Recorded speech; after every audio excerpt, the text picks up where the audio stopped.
for just a few moments, we'll speak for the subject. He's still the one. All right. He's still the one. In life, we find ourselves often chasing and looking for the one. We find ourselves in situations wanting to ensure that we make the right choices, the right decisions. We want to make sure that we made the right one. When we find that new man or that new woman, we want to ensure that they're the right one. Joseph can attest to that he found the right one in Mrs. Bianca Howard. Yes, when it comes time to our school, we want to ensure that we pick the right school that's going to give us the proper and adequate education. Right. We want to ensure that we have made the right choice, that we've picked the one for us. When we're test driving that new car, we want to make sure it has all the accessories, the sunroof and the auxiliary and the Sirius and all. We want to ensure that it's going to be the right one for us. Yes.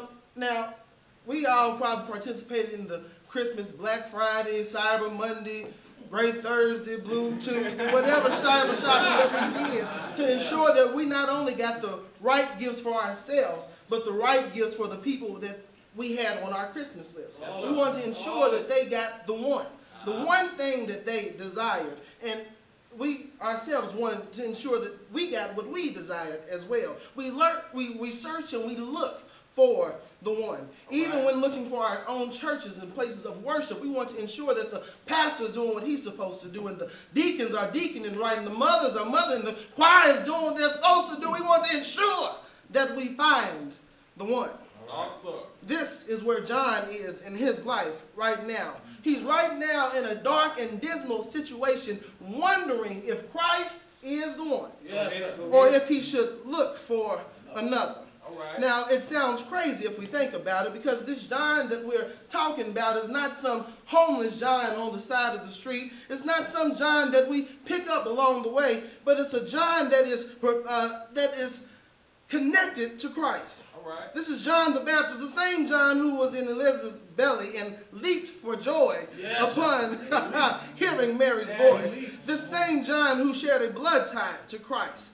This was the same John who prepared the way for Christ, saying, the time is at hand and you better get your house in order. It's time for you to get right. This was the same John that baptized Christ, who felt he wasn't even worthy to tie up Christ's laces. Heard the voice of God say, "This is my beloved Son, in whom I am well pleased." This same John was now in a dark and dismal situation, wondering if who he believed in and what he was believing in was the right one to believe in. Haven't we ourselves found ourselves in the same type of places and situations?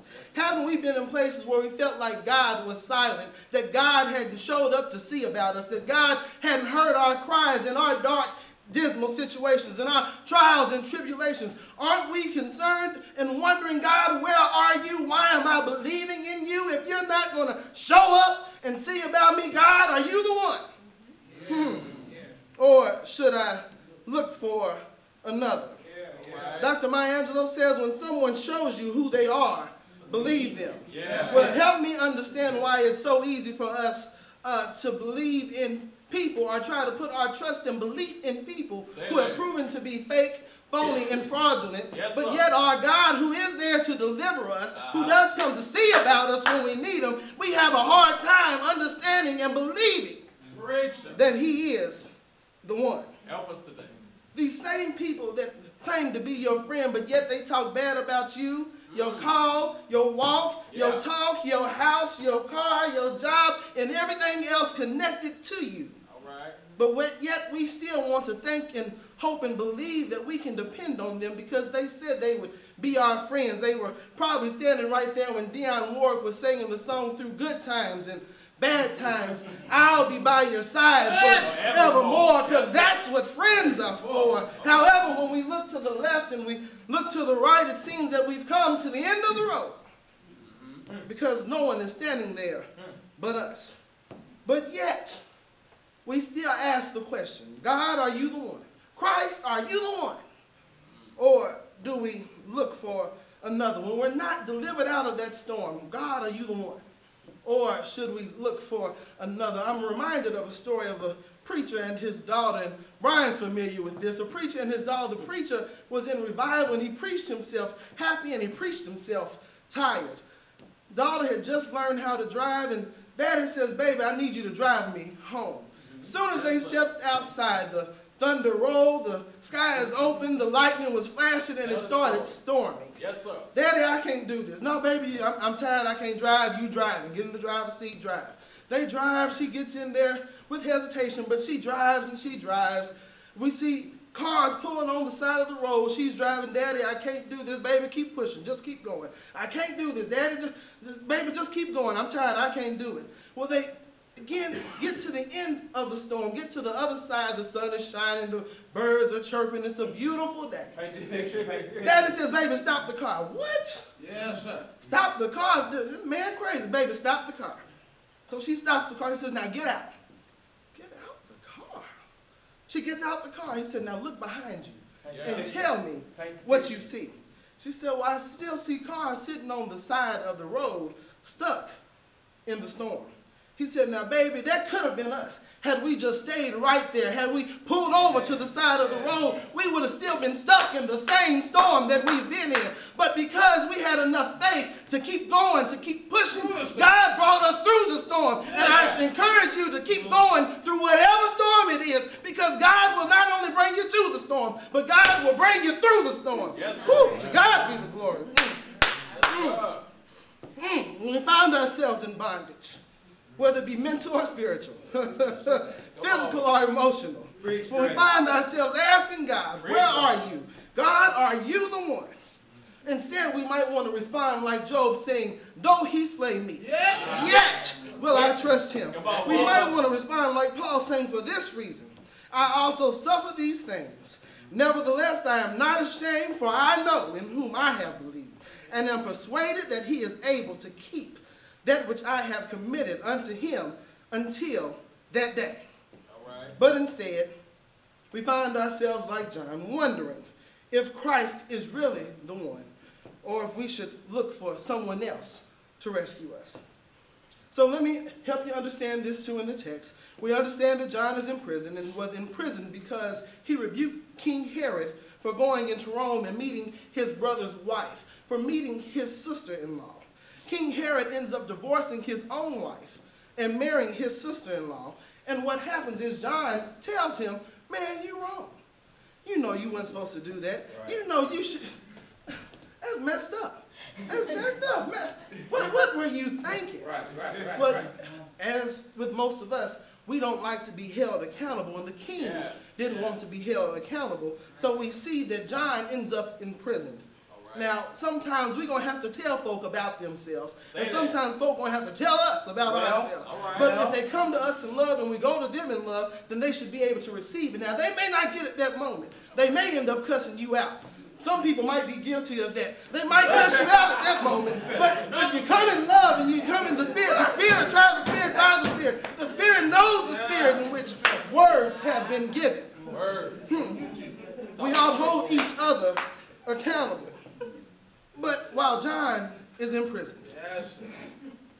he's questioned, he's sad, he's wondering if Christ is the one. And so he sends two of his disciples to ask Christ who he is, to verify who he is. Now, we hear people say, follow me as I follow Christ. And John has followed Christ. John prepared the way for Christ. John knew who Christ was, but yet he was in a point of question.